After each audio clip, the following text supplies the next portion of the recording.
यह कहानी है अहाना ठाकुर की। उस अहाना की जो कभी ठाकुर हवेली की छोटी बहू थी। एक दिन ऐसा आया जब उसके जीवन के सारे दरवाजे बंद हो गए थे। सारी उम्मीदें जैसे उसे छोड़कर चली गई थीं। वो दिन बहुत भारी था जब अहाना ने ठाकुर हवेली की चौखट छोड़ी। उस पल उसके दिल में एक कड़वाहट थी, एक कसक थी और एक मजबूत जिद भी थी। अपने सम्मान को फिर से पाने की, अपने स्वाभिमान को अपने दम पर वापस लाने की। लेकिन उसे ये अंदाज़ा नहीं था कि हालात इतने कठिन हो जाएंगे कि उसे अपनी माँ के घर से भी मुंह मोड़ना पड़ेगा। उसकी कल्पना में भी यह बात कभी नहीं आई थी कि माँ, जो हमेशा उसके लिए ढाल बनकर खड़ी रही, आज उसी से कह देंगी कि वापस ससुराल लौट जाओ। जब माँ ने उसे दो टूक शब्दों में यह कह दिया, तो अहाना अंदर से पूरी तरह टूट गई। जैसे उसके पैरों तले से ज़मीन खिसक गई हो और ऊपर का आसमान भी अब उसका अपना न रहा हो।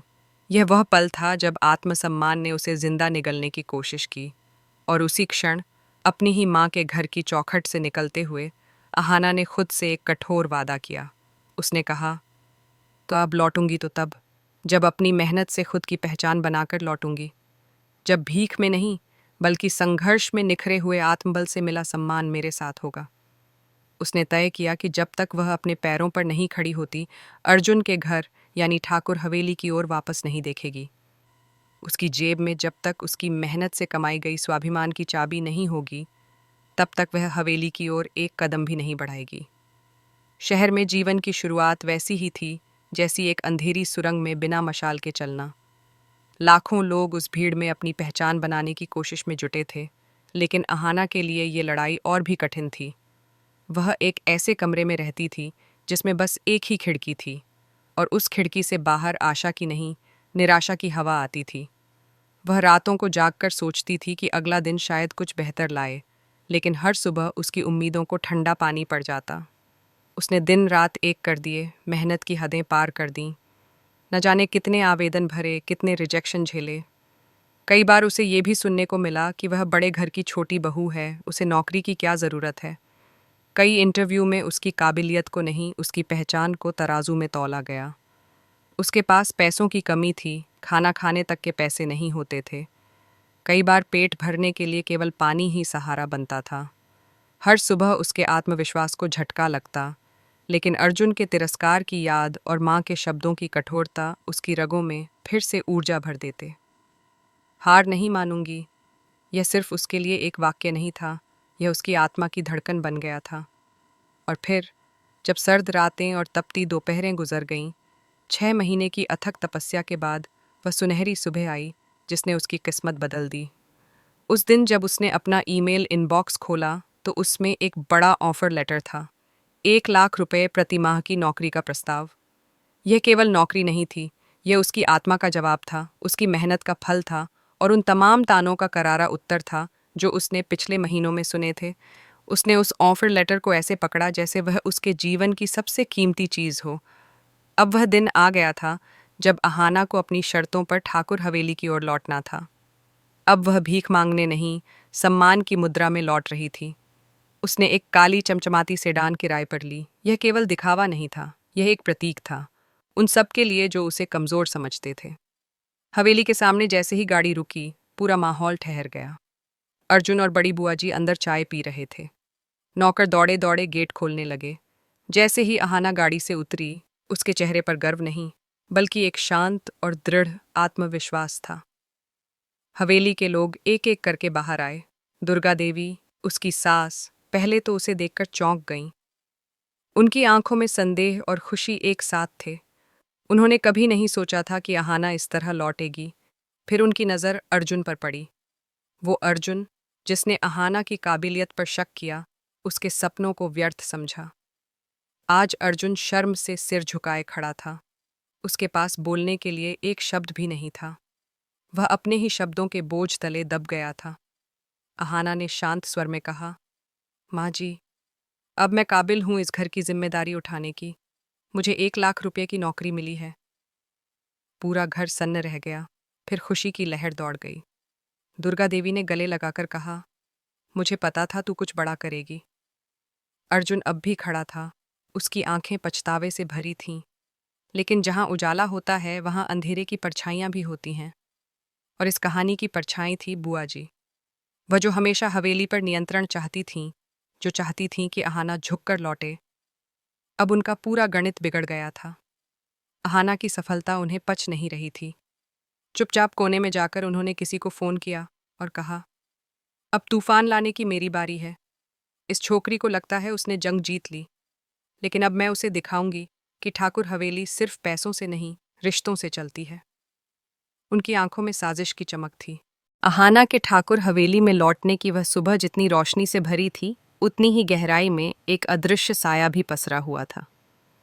पूरे घर में जैसे एक उत्सव का माहौल था, लेकिन हवेली की पुरानी दीवारें कुछ और ही गा रही थीं।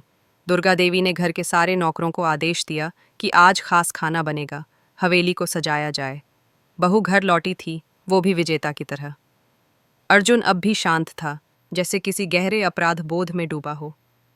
उसकी आंखें बार बार अहाना के चेहरे पर टिक जातीं, लेकिन जैसे ही अहाना की नज़र उससे मिलती, वो नज़रें झुका लेता। अहाना ने अंदर से सब कुछ सहा था, लेकिन बाहर उसकी चाल में, उसके लहजे में अब एक संतुलित गरिमा थी। कोई शिकायत नहीं, कोई ताना नहीं। वह उन लोगों के सामने एक नई पहचान के साथ खड़ी थी, जिन्होंने कभी उसे कमज़ोर, भावुक और नासमझ समझा था। अब वही अहाना पूरे परिवार की आंखों में एक मिसाल बन चुकी थी। लेकिन इस गौरव के बीच बुआ जी का चेहरा बदला हुआ था। उनकी आंखें लगातार दूर कहीं खोई हुई थीं और उनके चेहरे पर एक मधुर लेकिन रहस्यमयी मुस्कान तैर रही थी। वह मुस्कान किसी आने वाले तूफान की पूर्व सूचना जैसी थी। जैसे ही रात का अंधेरा गहराया और हवेली में रौनक कुछ शांत हुई, बुआ जी अपने कमरे में गईं। वहाँ उनकी अलमारी में कई पुराने दस्तावेज, कागज़, तस्वीरें और ख़त रखे थे। उन्होंने एक पुराना ख़त निकाला। अर्जुन की शादी से पहले का कोई राज छुपा था उसमें। बुआ जी के होंठों पर अब वह मुस्कान स्पष्ट हो चुकी थी। उन्होंने खुद से कहा, अगर अहाना इस घर की रोशनी बन गई है, तो अब समय है उस रोशनी को बुझाने का। उन्होंने उस खत को एक सुनहरे लिफाफे में रखा और किसी को बुलाकर हवेली के पुराने वकील के पास भिजवा दिया। अगली सुबह जब हवेली के सदस्य नाश्ते के लिए इकट्ठा हुए, अर्जुन को एक फ़ोन आया।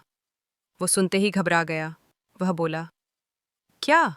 ये कब हुआ? हमें कुछ नहीं बताया गया था। और फिर वह दौड़ता हुआ बुआ जी के पास गया। बुआ जी ने बहुत सहज भाव से कहा, अर्जुन, कुछ बातों का समय आने पर ही खुलासा होता है और लगता है अब वो समय आ गया है। अर्जुन के चेहरे पर बेचैनी थी। उसने कहा, लेकिन बुआ जी, ये सब अब क्यों? जब सब कुछ ठीक हो रहा है, अहाना ने खुद को साबित किया है, तब ऐसा कदम क्यों? बुआ जी ने उसकी ओर देखा और कहा, अर्जुन बेटा, हवेली सिर्फ रिश्तों से नहीं चलती, ये नाम और परंपरा से चलती है। अहाना एक बहू हो सकती है, लेकिन वो ठाकुर परिवार की रीतियों को नहीं समझती। उसकी सोच नई है, विद्रोही है, और ऐसी सोच हवेली को बर्बाद कर सकती है। मुझे उसे रोकना होगा। उधर अहाना अपने कमरे में पुरानी किताबें, डायरी और तस्वीरें सजा रही थीं। वो नहीं जानती थी कि हवेली में उसके खिलाफ एक चुप युद्ध शुरू हो चुका है।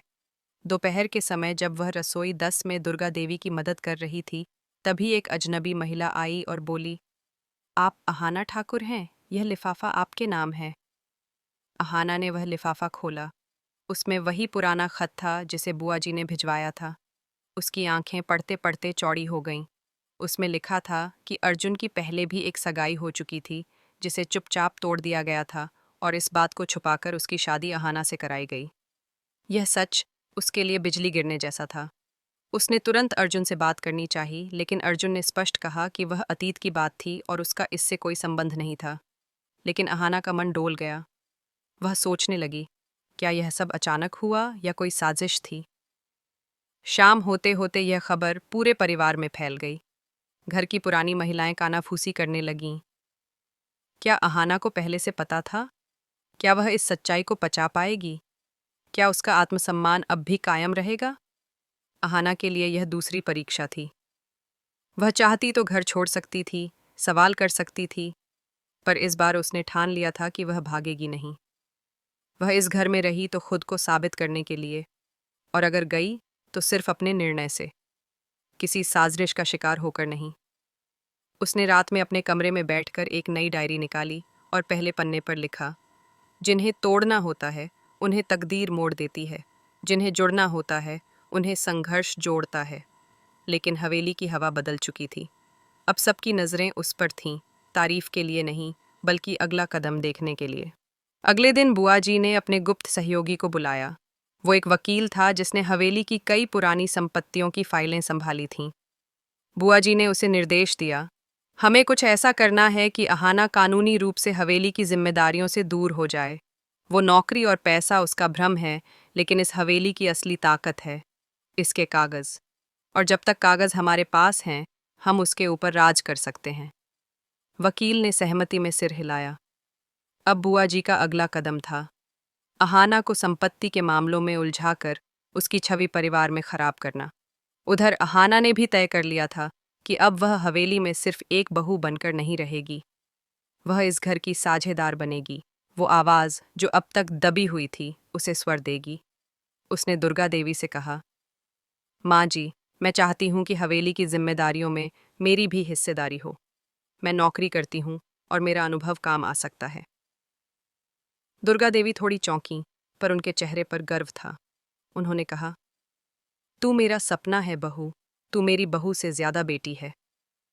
लेकिन यह बात जैसे ही बुआ जी तक पहुंची, उन्होंने तुरंत ऐलान कर दिया कि अब घर के सभी सदस्यों को एक बैठक में हिस्सा लेना होगा और फैसला बहुमत से लिया जाएगा कि अहाना को घर की संपत्ति और जिम्मेदारियों में जगह दी जाए या नहीं। अर्जुन इस बार अहाना के साथ था। उसने कहा, अगर मेरी पत्नी ने इस घर का सम्मान बढ़ाया है, तो उसका हक बनता है कि वह घर के निर्णयों में भी भागीदार हो।